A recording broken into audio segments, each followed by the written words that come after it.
And some things he did not want to do. Ibig sabihin, may mga bagay siyang nagagawa na hindi niya na talaga gusto.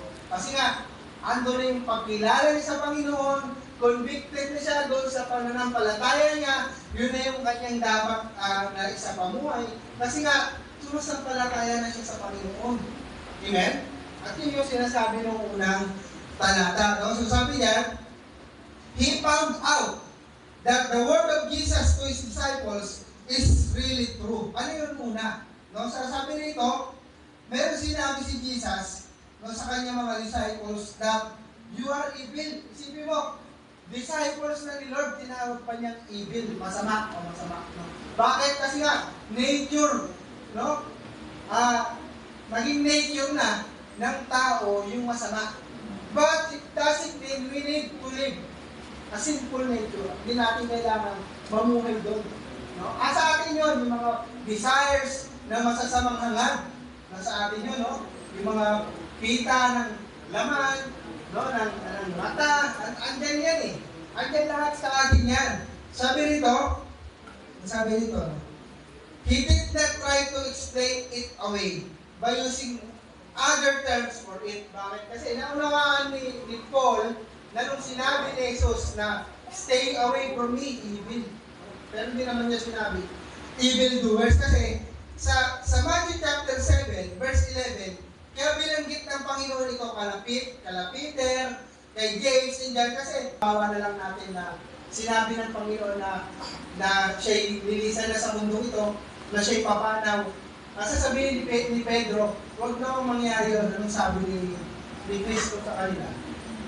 Meron po ba kayo naaalala sinabi ni Kristo sa kanila? No? So, lumayo ka sa akin, Satanas. No? Kasi hindi pwedeng maadlangan yung gawa nung kanyang ama. Amen? Kaya niya nakatawag na evil itong mga tao. Kasi ang nais lang nila mangyari, yung nais ng kanilang sarili. Pero hindi nila hinahanap yung mas higher na dapat mangyari. Amen?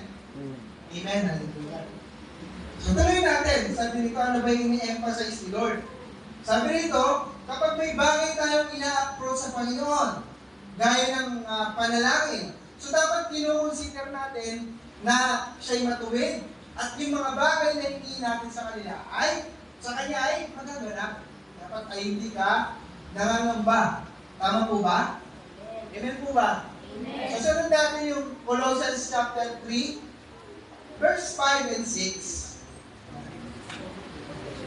So sabi nito, kaya't dapat nang mawala sa inyo ang mga pagnanasang makalaman, pakikiapid, kahalayan, mahalay na simbuyo ng damdamin, masasamang nasa at ang kasakiman na isang uri ng pagsamba sa Diyos-Diyosan. Number 6.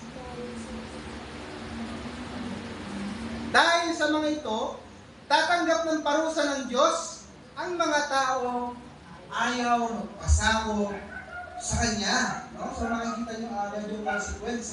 At ayaw ng Diyos na yung sinful nature na nananahan sa atin ang siyang patuloy na maghari o kumilos muli sa ating buhay. Amen? Kasi tinutukoy ni Paul, life of the believers eh. Yung sinful nature na nananahan sa buhay ng mga mananampalataya ay hindi na dapat pa muling mangibabaw. Amen? Kasi tumanggap ka na sa Panginoon, iba na dapat yung kumikilo sa buhay mo. Iba ka na, ibig sabihin ng Panginoon. Iba ka ng tao. Huwag na itong muling mangibabaw sa iyong pamumuhay. No, yung mga kapulaan eh. Makikita niyo, mababanggit, di ba? Iba't ibang uri ng mga masasamang gawa. Pakikiapid, no? So, which is against doon sa nais ng Panginoon sa ating buhay. Amen po ba? Amen. Sabi rito, it is not possible, no? For us to eradicate the sinful nature within us. Hindi daw natin, posible daw, imposible ba? Sabi, it is not possible daw na mawasak natin, no? Yung sinful nature. Pero sa tulong ng banal na Espiritu, ay hindi natin siya, kumbaga, hindi na siya yung co-control no, sa mismong buhay mo.